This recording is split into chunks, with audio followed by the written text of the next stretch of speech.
Hi, it's Coach Mike on the mic here. With me today is Olympic velodrome rider Liv Podmore. Hi, Liv.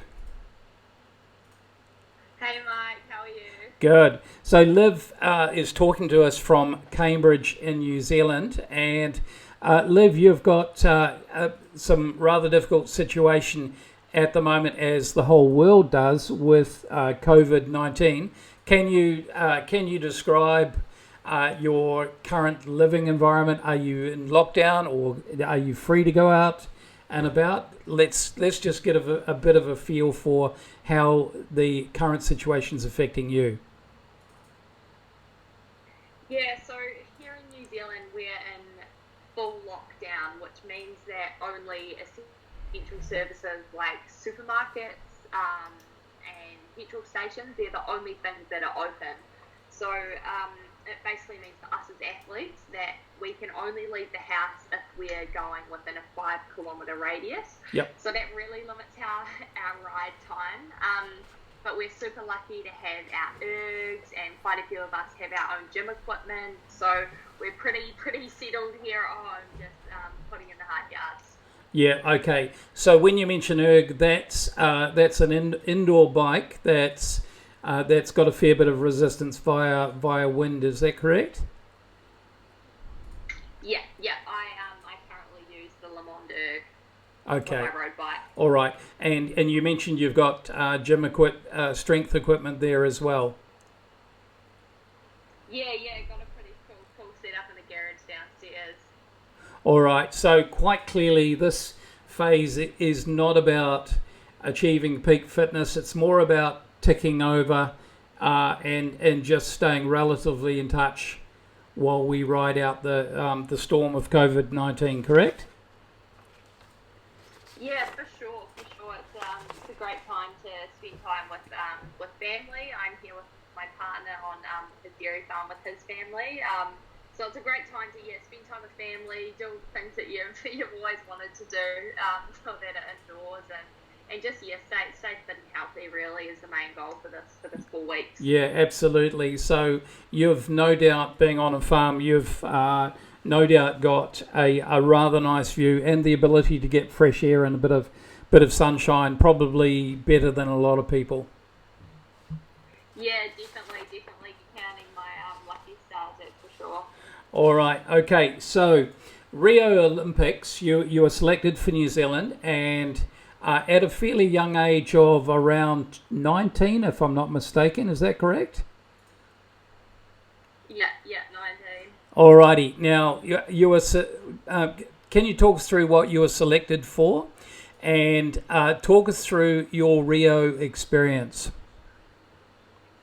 So I was selected for the team sprint, the Kieran, and the sprint. And yeah, for me, I was such a wee baby at the time, and I'd only decided to go down the sprint pathway about a year earlier, pretty much. I'd just come out of the junior ranks and was still deciding what I wanted to do. So decided sprint was it, and the coaches and the whole New Zealand Olympic Committee were really amazing with giving me the opportunity to go at such a young age and go for the experience. And it was definitely an experience.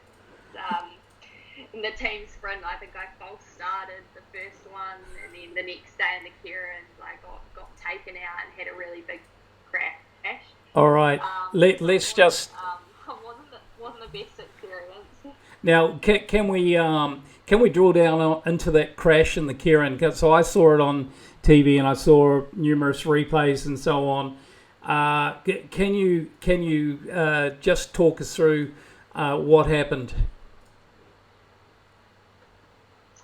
So I was towards the back of the field, and I was coming round ready to ramp it up because we were about a lap and a half to go, and then just in front of me there was the crash had already started happening. A couple of riders had bumped each other.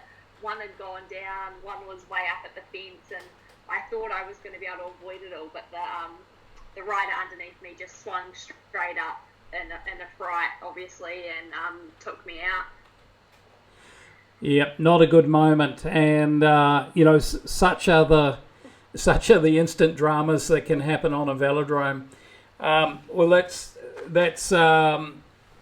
it sounds as though the Olympics were a real test for your own mental skills as well, dealing with everything, the enormity of the whole event, your nerves. Did you feel that you came out of that experience and that today you're quite different as a rider? Yeah, definitely. I felt where it really showed was at the Commonwealth Games 2 years later. I felt like I sort of got to the start line and just felt just completely calm, like I'd done it all before and that I was ready for it. So I think that was a huge part of my career, getting to do that for the experience. Yeah, that's cool. So that shows a real good investment in you, the fact that you came through all that, even the drama of having quite a big accident, and that you kind of grew a leg mentally from a mental strength point of view going forward. Can you talk us through your World Cup gold medal from last December? Now that was in Cambridge, is that correct? Yeah, so it was a home crowd.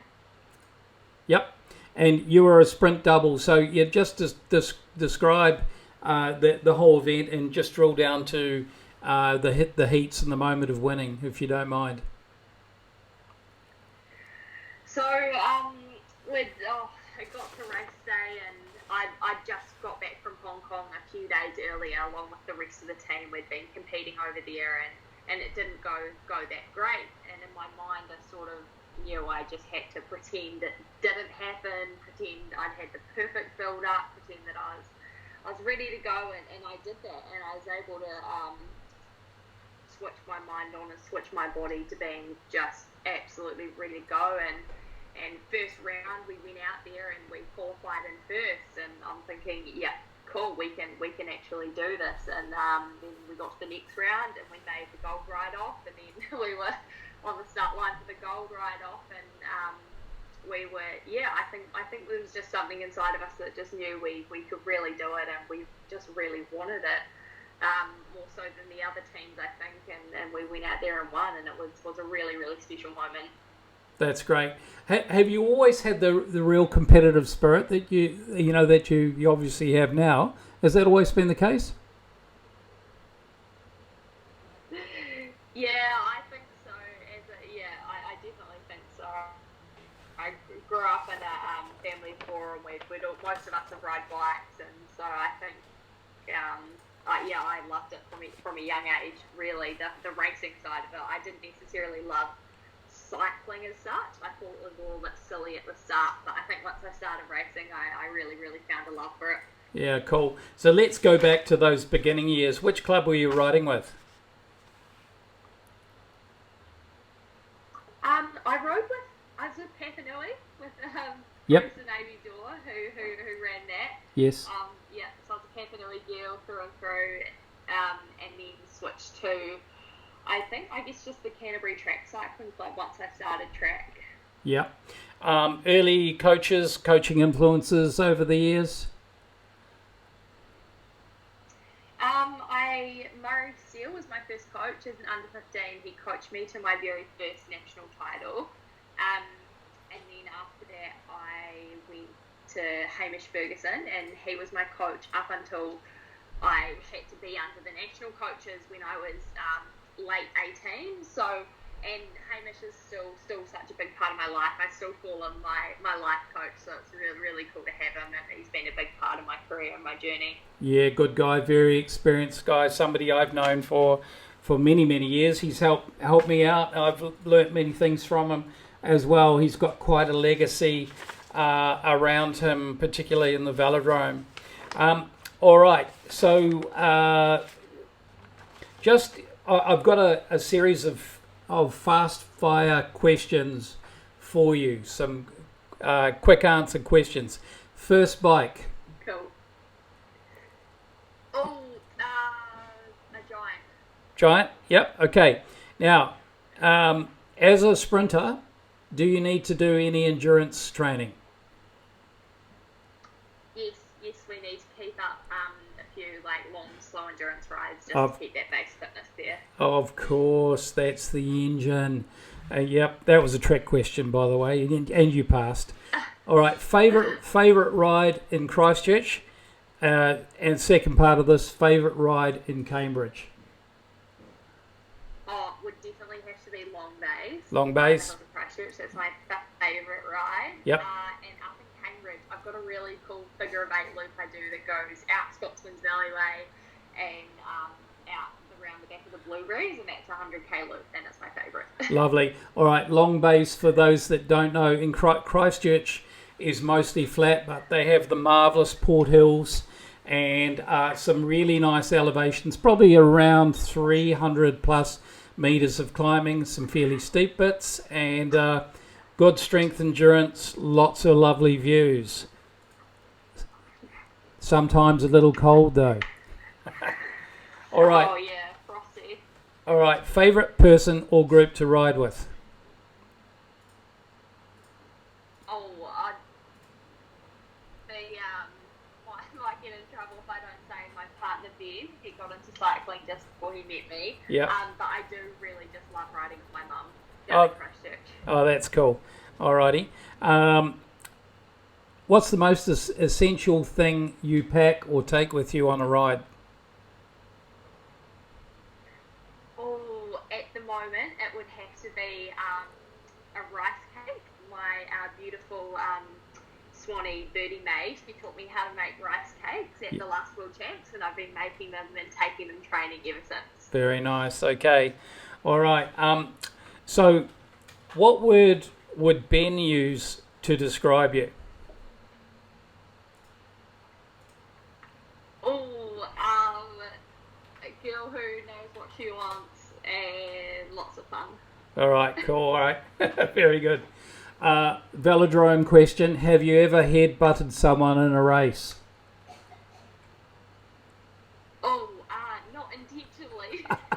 All right. Just for those that haven't ridden velodrome or don't know the rules, you're not allowed to push someone with your arms. You can use your elbows, but not too aggressively, and you can use your head to influence people to move away. Would that is fair comment? Yeah. As long as you're in the race lane, I think you can do whatever you want, really.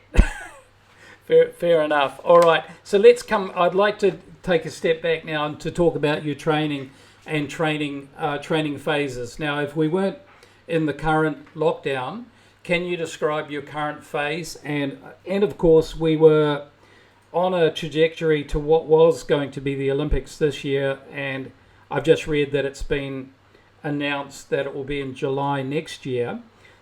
So perhaps can you talk about your build up to next year's Olympics? Let's hope everything settles down and we're all moving forward and getting back to some sort of normalcy. Can you describe the type of training blocks that you would have and the sort of things you'd be doing? Yeah, so our coaches are working super hard behind the scenes to obviously try and organise what that's going to look like, because they obviously only had planned the next 4 or 5 months. So I think to add on a whole year, it's going to look completely different for them and for us. And so I think it's going to be, I guess, what we had already done, I'm presuming, this last year. So I think we're going to see some really big strength endurance blocks, maybe even an altitude block. We did an altitude block before the World Cup, so that could be on the cards as well. Yep. And then obviously just before racing comes around, a lot of speed work. So yeah, we'll have to wait to see the final plans unveil and go from there. Okay, can we drill down into strength endurance block? Give us some typical elements of what would make that up. So really big gear starts, talking 130 inches on our track bike. Yep. For those that are road cyclists, what gear would that be? If you had a 52 big chain ring, what would be the rear gear? roughly, would it be It's what do we run? Well, on the track bike, it's a 58-12. 58-12? Put that in perspective. My goodness. It's a big done of late. Okay, so nobody's got nobody's got a 58 on their road bike. So that's a huge gear. And specifically, how many, what would you be building up to on the velodrome? How many of those starts would you be doing? Is it a lot, or is it very focused, short, very focused, high quality? Just gives a feel for how that happens. Yeah, so usually we look to do about between 10 to 15 starts and blocks as well. So we're really making sure we can try and get the best out of a few starts, have a break with the food, and then do some more. Yeah. Yeah. Okay. How are things measured? How's your progress measured when you're on the velodrome? Is it watts? Is it? So it's not power, speed, cadence, torque. Our sports scientists do a really great job of feeding that all back to us and giving us a look at it after training. So they're really on with all that stuff. Yeah. And what sort of watts are you peak? Peak training. What sort of range of watts would you be putting out? Last season, I was in trading. I saw some high 1600s. So I'm really hoping to this year really just blow that out of the water and keep chasing bigger numbers. That's pretty incredible. And roughly watts per kilo? Is that 23? Is that 23? I don't know. Maybe. I don't know. It's a lot in any case. So let's talk about gym work and specifics around your gym work, because I understand that this may have changed over the years, the sorts of things that you're doing. So maybe give us an idea of what that would currently look like. So at the moment, everyone is really different, just depending on what gym equipment they were able to get their hands on. I was lucky enough to get a Holt Smith machine, so I've been doing lots of single leg squats, really slow squats with that machine, and I guess it doesn't matter what you're doing, as long as it's burning, it's all going to be helping. Yeah. Alrighty. Now, speaking of hurting, the other side of hurting is recovery. Recently, you discovered one of our products, the Black Max Pro. How's that changed things, or has it changed things, or how has it changed things for you? Yeah, so I've been using it every single day for the last 2 weeks to see how I like it and see how I respond for training, and I've really noticed my recoverability's just been absolutely on point. I'm ready to go for the next session because my legs just feel recovered. Don't get me wrong, there's days where I wake up and I'm absolutely pooped, but my legs seem to be able to just back up after the day before. So I think it's been a really key part of this training block for me. Rightio. All right, that's good to hear, and also that can be used as a warm up as well. And some of the data that we've that we've discovered is that in 8 to 10 minutes you will have muscle oxygen the equivalent or above what would normally take you 30 minutes to get to reach. So it's a very effective biohack for a warm-up, particularly as you in New Zealand will be going into cooler months. So there's a good biohack for a quicker warm-up as well before you get into your sessions. Oh yeah, definitely. I'm really looking forward to trying it out. For warm-ups as well. Yeah, cool. How I get on. So we've gone through strength, endurance, and specifically gym as well as velodrome. Let's talk through what speed phase would look like for you once that happens.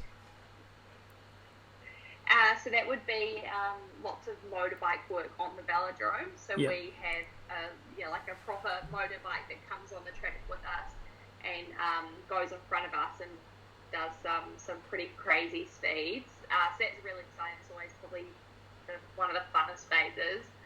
We get to go really fast behind a motorbike. So in that phase, we always put the race wheels on, race gear, and really try and get the maximum speed that we can out of our legs with the help of the motorbike. Right. So what sort of speeds are you typically hitting at peak phase? Behind the motorbike, we try about the 75 k's, about 75 to 78, I think. Right. And would that be with that very big gear, the 5812, or other type of gearing? That would probably be with race gear on. Okay. Give us an idea of approximately what race gear would look like. Oh, so it'll be about the 5812 with 130. We're running I usually run 116 for sprint qualifying. So right. It's about what is that, a 58 or a 56, 15 maybe, or 14? Yeah, I get really. Yeah, pretty. The chart every time to work it out. Pretty big gearing. A little bit smaller than that. 15, yeah. 12. And what would your cadence? It's still big, yeah. Yeah, absolutely. What would your cadence be at 75 kilometres an hour? Oh, pretty fast. I want to say maybe on that gear, maybe 160, maybe higher. We run now, optimal cadence for race day is about 130. That's what we try and aim for. Yeah. So going over speeds, teaching the legs to go really fast while pushing a big gear. Yeah, definitely. Alrighty, cool. So let's. I know that lots of people are gear freaks and would love to know what's special about your bike, including some of the elements of how it was fitted for you, crank length, and all the rest of it. Just describe the special elements of your bike, your velodrome bike, I mean. Oh, special elements of my bike. My favourite part would be that we run for racing. We run wheels that are, the name of them is Southern Stars, and they're made in New Zealand. Right. So that's a really special class getting to run. That's probably one of my favourite parts is those wheels. Yep. And we have a little fern sticker that come on the bike as well. But other than that, it's pretty stock standard. I, at the moment, run look bars, Shimano pedals, SRM Dura-Ace cranks. I think the Dura-Ace crank, or SRM just track power cranks, and so it is all pretty standard. There's nothing secret about it. Yep. It's just hard work, really. No matter what you're running, you still got to push it. So, yeah, absolutely. Yeah. Crank length there, Liv? Are they 165s or 170s? I think I run 1675. Okay. Yeah, because you're a fairly tall girl, right? You're about 1.7 tall or thereabouts. Yeah. Yeah, cool. Alrighty. Okay, so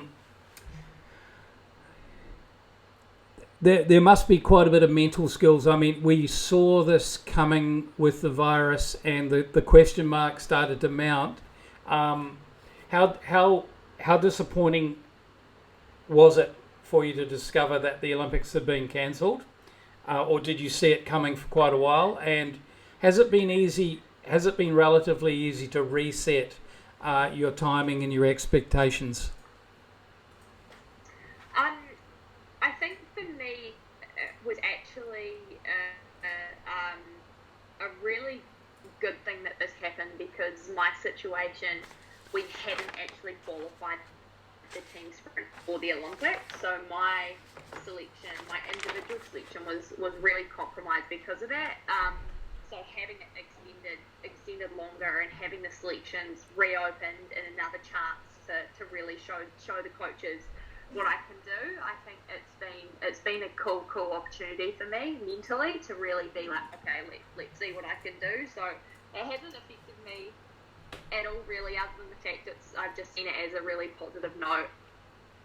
Yeah, cool. All right. So in many ways, in that regard, it's a blessing in disguise. So Well, look, we hope for better things to come for the world, and really, sport takes kind of a backward step for the moment, just as we trust and hope and pray that the world's going to get through this and resume to some sort of new normalcy. So we're wishing you all the best, Liv, and it's been great catching up with you, and great to have you on board as one of our newer ambassadors, and great to hear already that you're experiencing some real upside from a recovery point of view.